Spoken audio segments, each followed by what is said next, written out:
Back.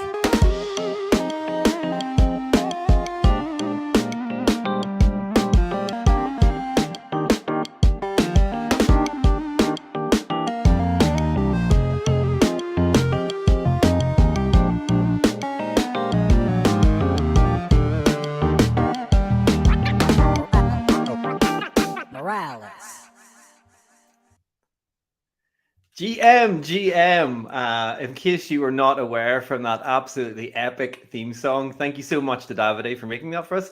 This is the Morales Web3 Community Podcast. This is our third episode, episode number 3. I am Bill Gilmore, your host as usual, and I am here with my co-host, Phil Pack Shakur. I'm calling him now since we have our new theme tune. Phil, how are you doing, buddy? Hey, how's it going today? Wild week in crypto, as I'm sure we all know. Yeah, it's gone to zero, as that guy said. Squid Coin guy. It's week. Like I think you brought it up last week, where it's in times like these, you've got people who've been through these cycles before, who more or less understand what's going on, and then you got folks who are here for the first time. And, if you are here for the first time, the good news, the best news we have for you is this is a builders podcast. And we're going to be talking about important good moves that you can make right now that have a lot less to do with financial investing and have a lot more to do with time and investing in yourself, which is the best investment that you'll ever make. Certainly can say is the case for me. I can attest firsthand. That said, we have a guest here today as well, don't we, Bill? Whoop, whoop. We do indeed. A very special guest and close friend of mine for sure.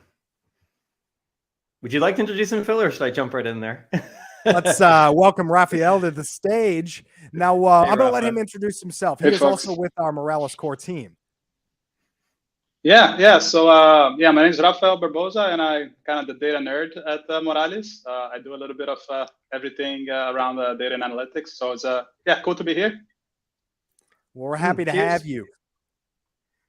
So first on our docket for today is let's go over. So I know that this is our third podcast, but we have some goals that we try to carry through every single time we go live. And Bill, why don't you share those with the viewers who are maybe watching us for the first time here today? Sure.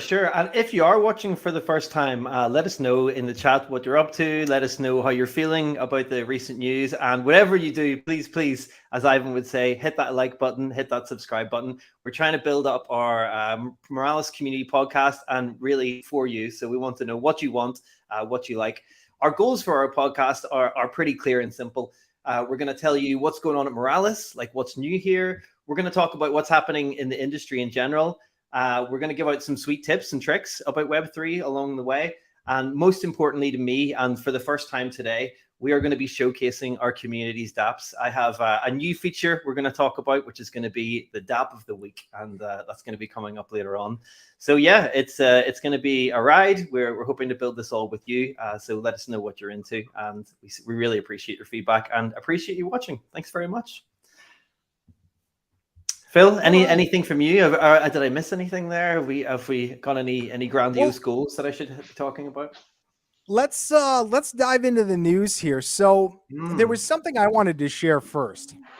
Ooh, and this gets a little bit into the more market dynamics, tokenomic aspect of crypto, which isn't our main focus on this channel, but I think that this is exciting because here's the thing. So when everybody's in crypto for one reason or another. And a lot of people get in because they're looking to invest money in a particular coin, have that coin go up so that they can sell it and make more money. And I get that. It's great to make money. Obviously, when you have more money, you can invest more, you can buy more things. All those things are exciting. However, what about holding crypto?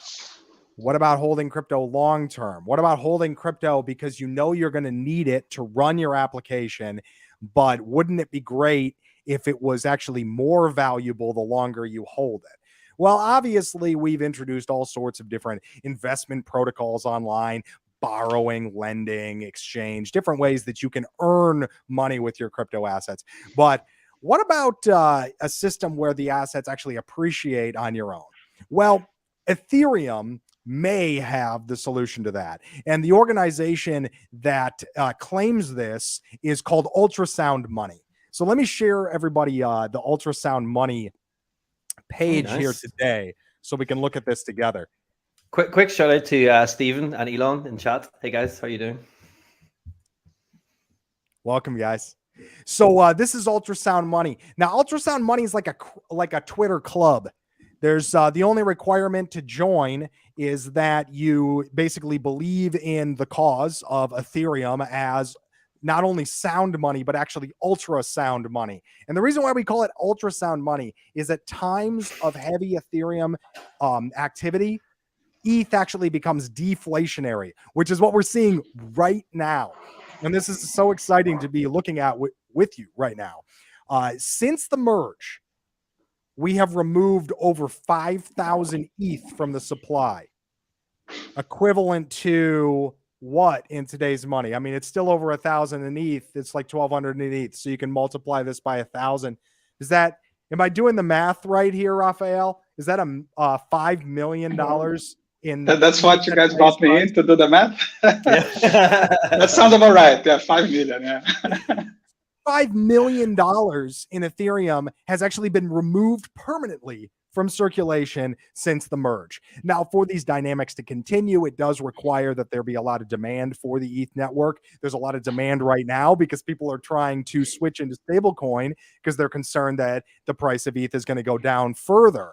However, if you're a long-term hold, and when I say long-term, I'm speaking in the traditional finance terms. Long-term is 50 years plus. If you're a long-term hold, then something like this could be very appealing to you. Now, of course, there's a lot of other factors that we're not showing here, but very exciting to see this level of success, at least right now, for the ultrasound money movement, that it's really getting some wings, so to speak. And I proudly display, ultrasound on my Twitter profile. I believe this is a movement that every one of us in crypto can get behind. It's not just about Ethereum. It's about Ethereum as money across all EVM networks and across all blockchains. And for the audio listeners, Phil just made a wings joke because of the awesome website. This Ultrasound Money is a very impressive site, I must say. Really nice kind of dashboard look, very dark mode, which I always appreciate.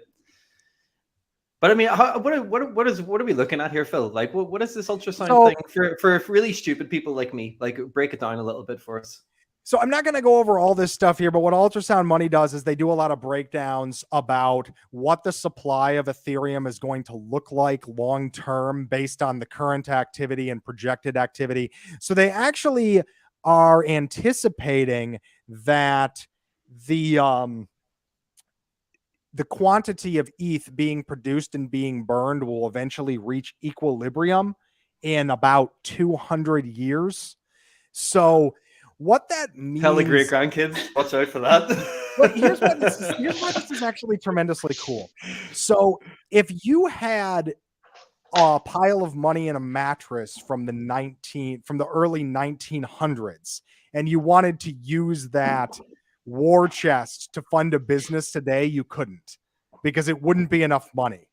I mean, I guess you could have had $1 million, which would maybe still be $1 million if you had the old bills, if they weren't rotted and destroyed. But chances are, if you had what you thought was a nice business startup amount in the year 1910, it was probably around $10,000 or less, maybe 1,000. If you had that same 1,000 or 10,000 today, you wouldn't be able to start a business. Well, Ethereum might turn the tables on that entirely. It could be for the first time, if you have $1 million in Ethereum today and you decide, I'm not going to start a business with this, I'm going to wait. And then your children want to start a business and you want to allow them to use those startup funds, which are already on the blockchain, that they'll still actually have the buying power that they had 30, 40 years ago. Do we know for sure? Of course not. Yeah. But this is the first time I've ever seen an experiment like this that seems to actually be playing out in real time and doing exactly what it's saying it's doing. So I wanted to start off with this because this is light at the end of the tunnel. This is the fundamentals, the mechanics of a blockchain working as intended in spite of the market conditions.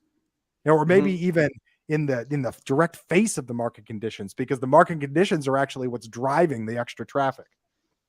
I mean, are you feeling Rafa? Are you feeling the stress of the market at the minute? Are you feeling worried that your assets have gone lower, or are you feeling the hopium like Ivan? I watched his stream and it was full of positivity. Yeah, I think I'm more on the hope side, because I think for me it's more about, like, I think what Phil was starting to get at in the beginning, but he didn't really get into it yet.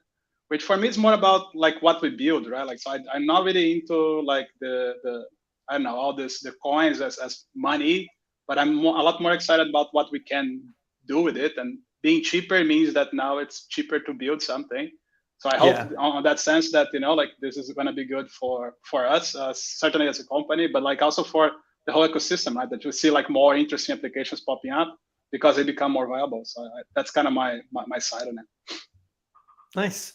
Yeah, I also kind of related to I don't know, your metaphor, your story or whatever there, Phil, of like, if you buried the money, like, it wouldn't be any good these days. Like, even 100 years ago, like in Ireland, for sure, I'm pretty sure in England, the money wasn't even the same money. Like, we had these things called like 2 and 6 and like a halfpenny piece and all this crazy stuff. And now it's called sterling.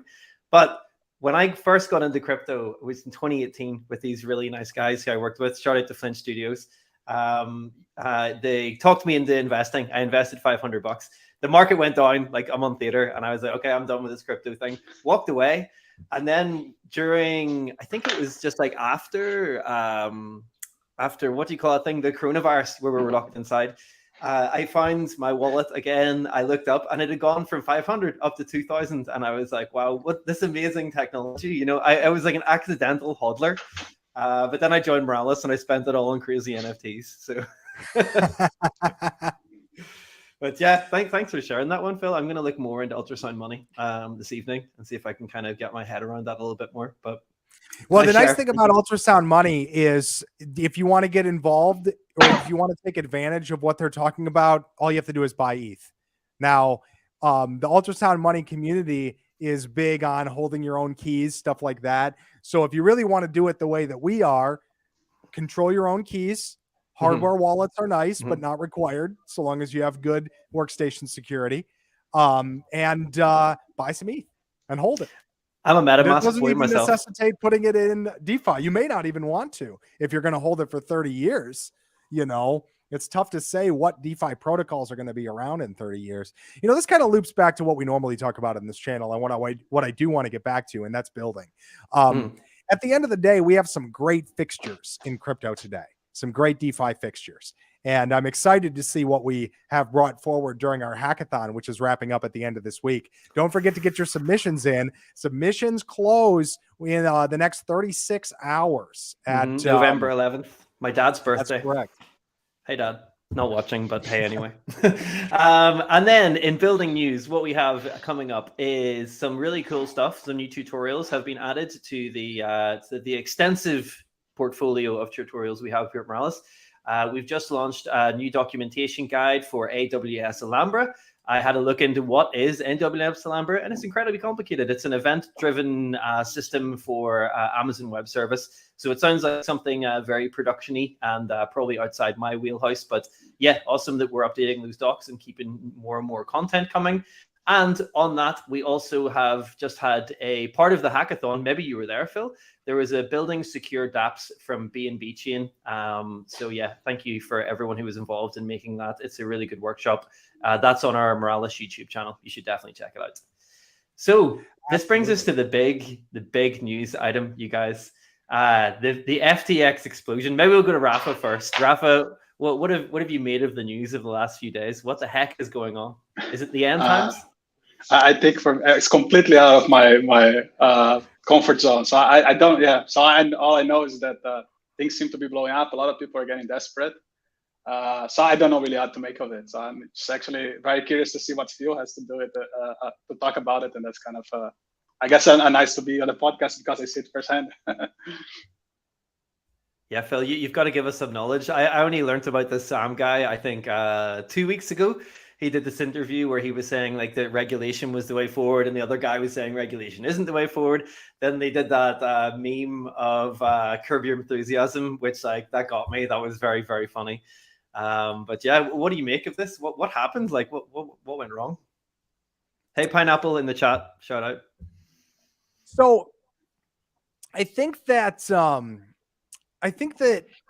it's a lot of this is going to come out as we have more time to really dissect it. I know I have one of my researchers looking into it heavily this week, because a lot of times, in order to really figure out what's going on in any emerging tech field, and cryptocurrency is certainly no exception, you need three things. You need not only perspective on the situation, like you need to understand the field that you're talking about, but also you need enough information to be public regarding the affected parties. And then finally, you need enough time to put all those three things together. Now, since we do a lot of full-time research at Moralis, it's something that I think we can do in a week, and we should have some interesting information coming out here soon on that. But at the end of the day, regulation does not typically solve problems. And there's this thing about when it does, where it's not permanent. So we saw a lot, and this relates maybe pretty heavily back to traditional finance, but we saw a lot of the protections put in place at the end of the Great Depression in the United States actually removed during the 90s and then put back 10 years later, maybe in the same form, maybe not, maybe with small modifications. And there's too much. So like, if you take a big action in order to, quote, protect the economy, and if it works, then the economy's doing good. And then there's this temptation to feel like, oh, we didn't need that because the economy's doing so good. So why would we have these protections? And I'm not going to necessarily debate as to whether or not that practice is, working, not working, whatever. You can make your own decision on it. But I think that thinking that regulation is going to give clarity, that is not the experience that we have in the United States. I'll tell you that. Usually it is the courts that provide us clarity because there's a lack of regulation. I could go deeper on that, but I think I'll leave it at that for now. And Phil, here's the big question, I think. Quickly, just a shout out to David. Hey man, what's up? And Netfling and Tivi. When dark mode, you tell me, buddy. Get the design team on it. Just really want to ask you, how do you think this FTX news is going to affect our community and affect the building? Phil? Well, I would say, I was thinking about what you were saying there. Okay. One of the things that my research team and I brought up in this discussion was, what about FTX Arena? So we looked into that a little bit. So naming rights on arenas are weird.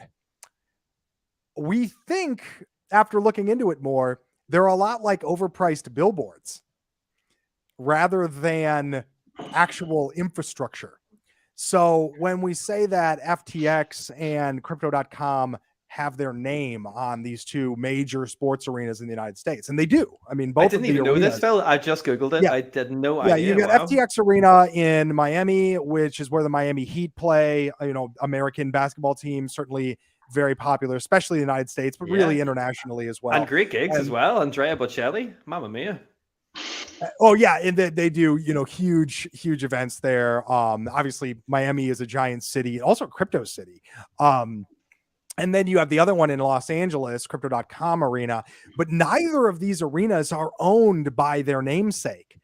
That's a billboard that now I don't know how the contracts look behind the scenes. It could be that, for all I know, FTX has contracted that arena naming for the next 10 years. Could be the contracts are year to year. And this is just not something that we looked that deeply into after realizing, that these are somewhat temporal states of advertising for these organizations. And that's a little scary when you think about it, because you see those big FTX letters on the side of the building and you think, this is an established organization. This couldn't possibly fail. This is like a bank. Americans oftentimes think banks can't fail because they get bailed out all the time. And of course they do, though. Bear Stearns and Lehman Brothers, good examples. But and we will have another bank fail. Just mark my words. Hopefully it doesn't Just a take matter of any of us time. down with Really, But- it really is just a matter of time. Well, Hopefully not this year, though, right? Like we had enough things blowing up already. The point there is actually, though, that FTX, just because they have their name on a facade, does not mean that they're as stable as other organizations that have similar advertising practices. They're basically participating in a fake it until you make it practice. They're trying to say, oh, you'll get FTX up on the side of a stadium, then we're playing with the big boys. And in a sense, it's a good idea. I'm not trying to bash that advertising practice. It may very well be very effective. I'm not an advertising expert. But what I would say is, if in fact that is what they're doing, then that and it very well could be just as bad as we're seeing. And we might see that FTX branding leave that stadium sooner than we know, especially if the company does shut their doors for good.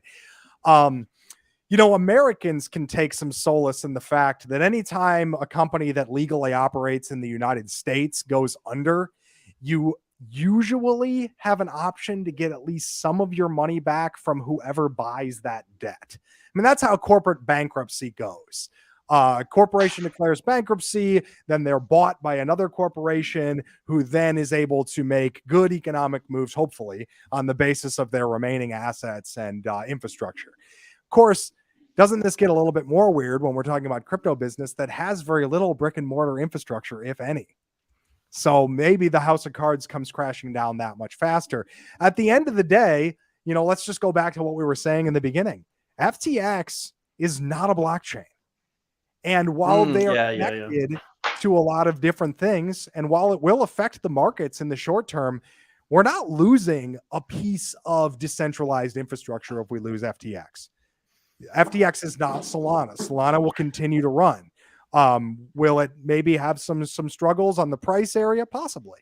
But that's just price. And I think, of course, we're measuring in dollars, and everything in dollars is going down right now. I think really though it kind of affects our community more, because we're trying to build this decentralized future, right? And we're trying to legitimize this for people, because people my dad or my mom or whatever, maybe they're like, oh, I don't want to sign in with this MetaMask thing. I just want to sign in with Facebook or Google, this established company thing that I know. So when something like this happens to a giant like FTX, it throws shade over what otherwise is an amazing thing. And the whole cryptocurrency is just one thing of decentralized or Web3. There's a bigger picture that native payments is one awesome part of it, but it does kind of throw a shade a little bit over the industry, which isn't great. That's probably the bad news for me I would take away from this. But yeah, we'll keep on building and we'll keep on trucking. Yeah. I would say that it's just growing pains at the end of the day. There's a lot of temptation to over leverage when we see assets appreciate as quickly as we have and do in cryptocurrency. And, that's where I recommend to people, watch your leverage, especially if you're dealing with other people's money. I mean, I wouldn't leverage my customers' money. I would find a way to provide them some other kind of benefit, but because when you do, that's when you can run into the biggest trouble. I mean, it isn't impossible if you lose too much of your customers' money doing things you're not supposed to do that you would, you might go to jail. And I'm not saying that that's what's going to happen in this situation, but a lot of times people use crypto as an excuse to do things which, if they did them in traditional finance, would be completely illegal. And maybe they're a gray area in crypto. I would advise against that. I'd say instead, let's find a way to build stuff based on the lessons that we've already learned in traditional markets. Raphael, any input here on what we're talking about with respect to traditional market practices versus crypto risk-on behavior? Yeah, I was thinking more about what Bill was saying about the image, right? I think if you go to any kind of newspaper website right now, you'll see that it's probably on the front page, right? And that is kind of how a lot of people will know something about crypto, right? So especially for people who are not in, so they will see this and it's one more thing that I don't know, it just doesn't look as good. So I do wonder a bit about, so like I do find like in general, like investing in crypto super risky, right? So like I think if you're not up for the ride, yeah, you shouldn't do it, right? Like it's very, very, so, and I really think like, again, like from our side, like, so it's, for me, it's really about like figuring out like this new ideas, these new applications, right? And I just kind of, I don't know, I hope that it just doesn't like throw a too big of a shade that, like it takes longer for people to start like coming back on board and trying to build, because I think we're still waiting for like this kind of new application, right? Like that nobody knows exactly what it is, but like that's gonna, and I think that's kind of what I see coming, right? Yeah, you hear it called like like layer 3 or something that would completely obfuscate the difficult areas of cryptocurrency, where you'd have maybe it's even denominated in dollars and it just says you have this much money, but it's actually crypto. That's the type of thing where, man, can I say this, man, it'll be boring to use, but it'll be exciting to build. And Yeah. that's what it's about. I wouldn't be excited to talk about a user front facing app if I wasn't talking to the community that I believe is going to build it. And that's exciting, that we can build something that opens up the eyes of people where they're like, oh, this is better. Oh, this is easier. Oh, this feels safer. And that's where, we get into things like account abstraction and can we build an account portfolio DApp that we have, partial control over, that we're telling our users, hey, we have partial control over this, but why? So that if you lose your keys, we can help you. So that if you do this, we can help you. Because that's what we need at the end of the day. I'll give you a personal example. This just happened to me this morning. I woke up this morning and I opened up my banking app and I had a $29 ACH return fee. Well, why? Well, I don't keep a lot of money in my bank accounts. And so usually I'll put money in there right before I spend it. So I put an amount of money into that account 4 days before I spent it. But because the bank received both of those on the same day and they decided to order one before the other, they charged me a fee as though there wasn't enough in the account. Now, my bank reversed the fee and they understood my situation when I explained it to them, because I said, look, I did this, I waited 4 days, and then you did this. Like, what do you want? It's not like I was doing this all in 5 minutes and I'm like, I hope all this works out. No, I'm waiting, dozens of hours in between. And it just helps to illustrate like the shortcomings of our current system. This is all manual. The pitfalls of it are absurd, and they're becoming more absurd in small ways as people even get a taste of crypto. And of course, on the phone, I was happy to tell them, yeah, in the industry that I work in, when we send transactions, they're verifiable within 10 minutes, transaction finality within an hour. 4 days is unheard of. Well, they clearly reversed the fees because they're big fans of the podcast, Phil. That's what I'm taking away from this. That must be it. That must be it. Okay, let's draw a line under all the shady bad news of the week. We have something very, very positive to talk about. I reached out in our community this week and I said, who has a production DApp? I want to see something that we can show off and we can build, or that you've built and we can show off. And a very, very nice user. Oh my goodness, I'm spacing on the name right now, but I see your company name in the chat. Yeah, thank you very much for sharing. I'm going to maybe mispronounce this. Nefting. It's NEFTING.com. You should go and check it out. It's a new social network where you sign in with MetaMask or whatever your wallet is. It pulls all of your NFTs into your account, and then you can share whatever NFTs you're building or you've bought or whatever. You can share them with like social posts. People can like them, and they actually have a trading application as well, so you can trade in different ways. And they're currently building another feature of the application where you're going to be able to buy and sell on there as well. So big shout. I saw you in the chat as well. And NFTing. Am I pronouncing it right? But anyway, I really enjoyed your application. I've been on it the last couple of days and I've seen a lot of very cool art being shared there. So shout out to our very first ever DApp of the week is NEFTING. I'm sorry, I'm dyslexic. We shouldn't have me doing this. You want to share your screen, Bill, and show it real quick? Can I do that here, Phil? You can show it. I don't think we can post a link, but we can show your screen if you want. Oh, right. Okay. Yeah, I can do this. Don't bear with me, folks. I am an old man, and I don't want to show the wrong thing as well. Show my holiday photographs when I'm in my mankini probably would not be very nice for anyone. Share screen, yes, and share the screen. And you should be seeing. Here we are. We can see this one and maximize this one. Okay. For anybody, can you see the screen now, Phil? Yeah. Yeah. Okay. Anybody who's on audio, we're looking at NEFTING. It's a very clean interface social network. I've already signed in here, but you can sign in. And then I can say, they have some predicted things. You can type whatever you want. Coming live from Morales Web3 Community Podcast. PODCAST. We just write it in the box up here. We press plus. It pulls up all of my NFTs. I will share the Morales. Oh, no, that's not it. I'll share the Morales Core Staff NFT, which is on Poly Network, I think. There we go. Nice. And send. And then in just a little second, boom, we have it right here. And this is the awesome NFT that you made for us, Phil, right?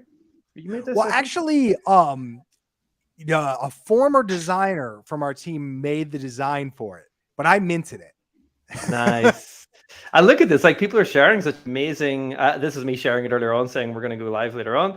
Yeah, they're sharing such amazing art here as well. Like it's just a really nice place to come in and like just check out what people are sharing. This is me again. I was saying, I don't even know where these NFTs come from. People just send them to me.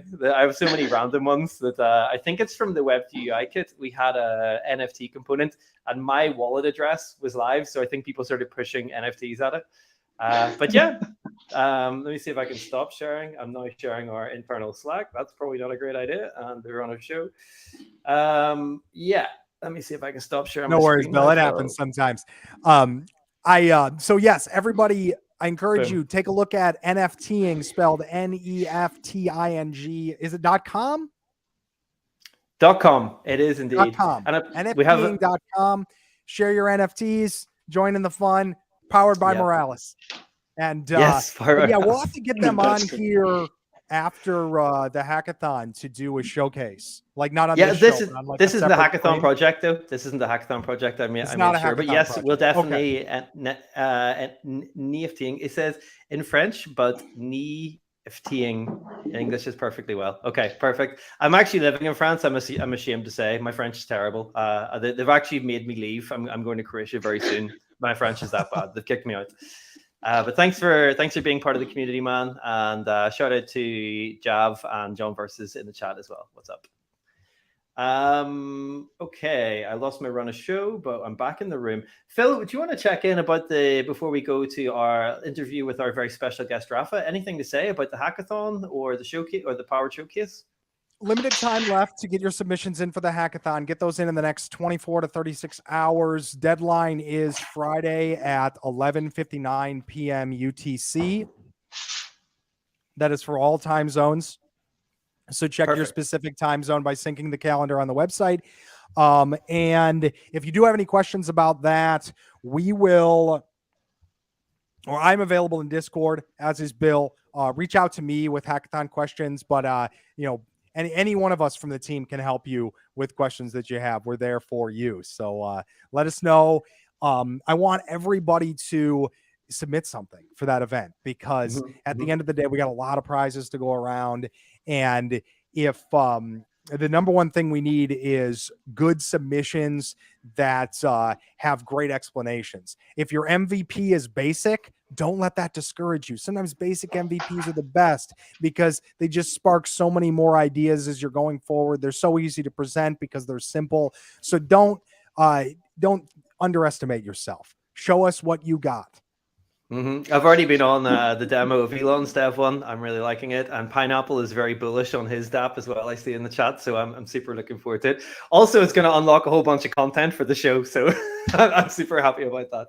But without further ado, the most important thing today is let's get to our very important guest. Rafa, it's nice to meet you, Hello. man. Tell us a bit about yourself. What are you doing at Morales? Yeah, so I am the data team for now. So I joined, I think, around 7 months ago now. So I do a little bit of everything relating to analytics here. So from talking to developers like Bill and figuring out like how we measure things to, I don't know, delivering some subscription metrics for the sales team and all the plumbing and all the data modeling that happens in between. And yeah, I think like I'm looking forward also for the team to start growing. So because I can actually do everything myself. So we will be looking to get some analysts hopefully very soon. Rafa, you're being super nice when you say working with people like me. What he means is dealing with people like me. So I'll be the first one to say when I first started learning about data tracking, I'm so like Web3 super fan that I was like, oh my goodness, no, data tracking, surely that's bad. But I'm here to tell you today from working with Rafa, I have learned a lot about how ethical our data tracking is and how really, really amazing it is that it helps us to make really, really informed decisions. But I would like to ask you, like, what are the use cases at the minute for tracking and analytics, Rafa? Yes, so we do a lot. I think most of it relates to the product itself, right? So like when we release a new feature, like streams that we have released a couple weeks ago. So we want to know how people are using it, right? So like one of the insights we had was around we give people like 2 different ways to create a stream. So you could either create it programmatically, right? So if you from your application, or you can go to the UI to the main panel and then you add the details. But we don't know what people actually want to use, right? So, and that's something that, like my involvement is very small, right? So like I only discuss a bit with the team implementing it, and then the PM is able to do that, right? So like the product manager, Ocean, he's basically just looked through the data and he's able to tell, well, actually people are just using the UI because it seems that it's, I don't know, it fits their flow more. So that's the kind of things that we do, right? So it's not about like collecting information and we're trying to figure out who you are, how old you are, and try to sell the data to somebody else. That's not the point, but it's really about improving the product, but also metrics for other teams, right? Like, so we have the sales team trying to get people to, like to scale up their apps and trying to figure out what works and what doesn't there. So that would be like a different use case. And that there's a bunch of that, like anything that we could like measure could become an application that we use. We look with the data. Nice. Yeah, I saw a presentation from Gerardo the other day about streams, and he actually said that exact same thing, that he sees that everyone is using it through the UI. So big up to Binav, who's maybe watching, my number one favorite best friend. He works in front end with me. He very much had complete ownership over the whole front end of streams, and now it's what everyone's using. So shout out to Binav, great work. So let me ask you, like, what sort of data, you kind of touched on it a bit there, and you said like we're not kind of gauging who you are and what age you are and trying to sell you sneakers, but what sort of data are we collecting, Rafa? So I think there's a few different sources. So I think for us there are mainly, I think, 3 things that we look now. So I'll start with the simple one. So payment data. So we have a payment provider. You have a subscription, when you sign up, and like when did you move to tiers, if you upgraded, downgraded. So that is a big source. Then all the backend services. So you came to Morales, you registered, and you use the API. We're counting how many API calls you make. Well, we build people like that, so we are always doing that. But we're now also trying to do that for analytics. So we want to figure out how does like a production application looks like. So what it is that people are doing before they go live, so that maybe we can like get into that and just help them a bit quicker. So like the back end is a second source, and then the front end as well. So like as you're clicking through the UI. So I don't think that's something that we do a whole lot of like optimizing, but like it will be as you browse our website, you get that consent cookie, right? So if you accept that, and then we start tracking your page views, the buttons you click.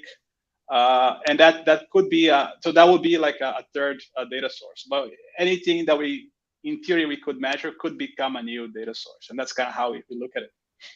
Nice. And I think you had a story, right? That there was some feature that we solved, like some question we solved with the front end tracking. Oh yeah, like the funny thing was, like, as I was saying, when we first started doing this data tracking stuff, I was really against it. I was like, I don't really want to work on this. I think this is the whole thing we're trying to get away from, is data tracking, because there is some very unethical data tracking and reselling being done online, which is like, a bad, in my opinion, and not a good thing. But yeah, I can really see how we go into segment, the product owner, Gustav, shout out Gustav, we go into segment, and we're able to see like how the users are flowing through the front end, what kind of things they're coming up against. Most recently, if anyone saw the Halloween mode that we implemented, we actually saw that a lot of people turned it on like as a fun thing, right? You're going to turn it on, it's Halloween. But a lot of people left it on, like a third of people like left it on because like they're actually like, wow, like I prefer the dark mode. We found out that dark mode is actually going to take a lot of resources to build. So I did this as an experiment to track whether people left it on or didn't. And the fact that this amount of people, even though it was just a silly dark mode, left it on, made us make an informed decision that people do want dark mode. And not only that we might bring in back the inverted mode in a shorter time period because it's like an easier kind of fix.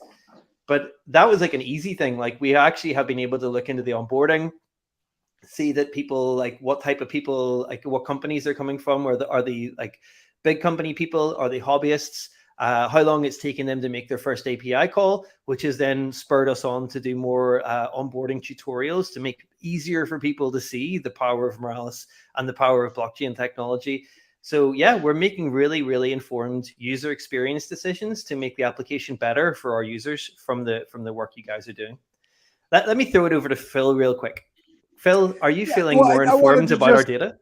Let's just back up a little bit what you're saying there, especially in the US. The laws about data privacy are not really that harsh. And so in the US, it's completely legal to sell a list of names and emails to another organization, and that other organization can buy it even if they have no idea what they're going to do with it.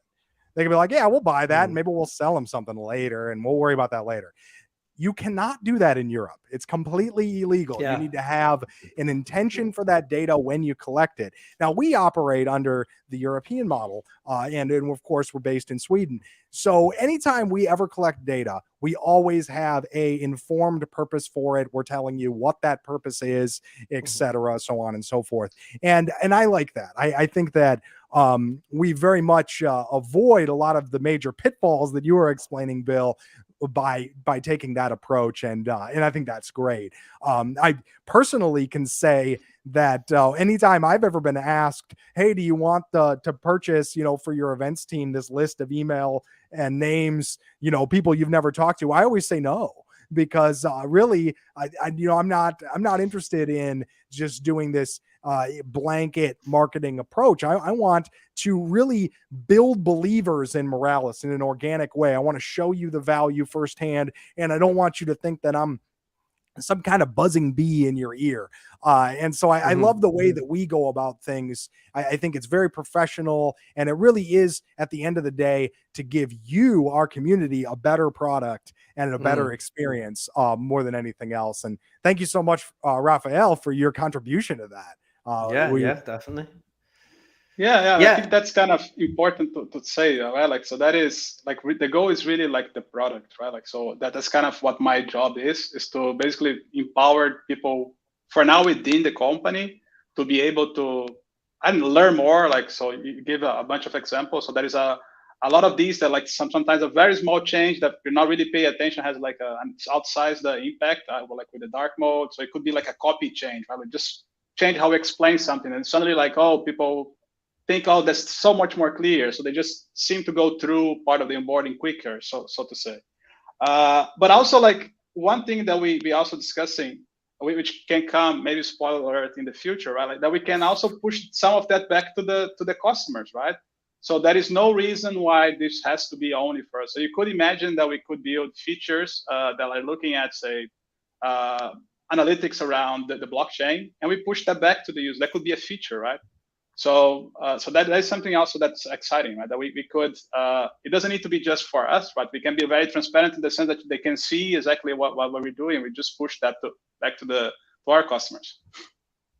Nice. Yes, I've been completely convinced, Rafa. You have turned me from a data moron into an informed developer. So I thank you for that for sure. By the way, we're gonna wrap up soon, but we're gonna have any quick questions if there is any live. If you have any questions in the chat, fire them in right now. Also, I just want to say to Stephen C in the chat, Moralis sneakers. Watch this space, my friends. They are making Morales speakers. I'm very excited about them myself. But I've got one last question I want to throw to you, Rafa. I want to ask you, what has been your biggest achievement this year working at Morales? Oh, that's a tough one. I feel more like I had a lot of like small things where like had some impact, because there is a lot of these, right? Like, so I joined, it's just me for now within the data team. So I'm always looking for the next little thing we can do. So I think I had a bunch of those, but I think it's like the thing that has, and I think we still have the most impact is this kind of conversations that like I had with you, Bill, like that people like informing people on how we can do things better, right? Like, so how we can start using data. So working together, say with all the developers to make sure that we're measuring the things that we want to measure, and then pushing that to the. So I just had a meeting today with the sales team and marketing around like, okay, how it is that we need to reach out to all the different tiers that we have of customers, right? The free customers, the pro customers, because we want to, like tailor our services to them. And so like it's these conversations with people around the team and trying to figure out how it is that we can do things a little bit better. I think that's the thing that's going to have like the biggest impact. Nice. So not one big achievement, more a tapas of many achievements. I think so. It's like getting out is the low-hanging fruit, right? That's kind of how I'm thinking about it. Sweet. Awesome, dude. Thank you so much. It's been really great having you on the show today. Really, thank you for coming on. And I think we're going to have Rafa back. We'll have Rafa back one day for a big update for when your big achievement happens. We'll have you back. Sounds good. This was fun. Yeah. Thanks, man. Phil, do we have any questions that were sent in during the week? Looks like there was one that was added here. Bill, do you know, you want me to read this one here? Yeah. Oh yeah, sure. Or I can read it if you want, but yeah, far away. Well, it says that the current connect button does not work with Morales Auth on the self-hosted server. There's a demand on the forum to bring that button back. Do we have plans to fix it? I have some good news for you, Phil. Let me tell you. And also, Tom Whitman, thank you for the question on GitHub. I appreciate it. I think I wrote back to you as well. But yeah, just to let you know, the Connect button V2, working with Morales V2, is under development. Abhinav is currently working on a Supabase version, which will connect to your Supabase hosting. And I am currently working on a Next.js version. So there will be a new slices of the monorepo of Web3 UIKit coming very soon. One will be aimed solely at Next.js. One will probably be aimed at Supabase. And then Abhinav and I may well collaborate to make a Firebase alternative as well. So many new things coming to Web3 UIKit. We will make it great again. I have been instructed by Ivan to make Web3 UIKit great again. So that is our goal. And Phil, want to wrap us up for today, and we'll talk about GatherTown. We're gonna hang out later. Yes. So we're gonna pop into GatherTown in let's say an hour from now. Yeah, maybe 2, right? I need to walk my dog. 2 hours. Let's do 2 hours. Yeah, it's not on any kind of schedule. This is an impromptu one. So if you're watching this right now, we'll see you in 2 hours in GatherTown. Click the link in the description, or check out in Discord. We have a link there as well. And yeah, we're just going to chat about the topics we talked about here, your projects, if you're working on getting those wrapped up. I see a question in the chat asking about testnet. Yes, testnet is fine for hackathon submissions. If you're only deployed to testnet, you want to stay on testnet, no problem. I know that that's very important for certain jurisdictions, especially if you're building DeFi utility. So no problem keeping that on testnet 100%. It will not affect your prize or eligibility in any way. But you do want to be on testnet as a minimum. All right. Well, on that note, thank you so much for joining us this week. Thank you to our special guest, Raphael. Thank you, Bill, for co-hosting with me again. And we will see everybody next time. Have a great week, Morales, and keep building.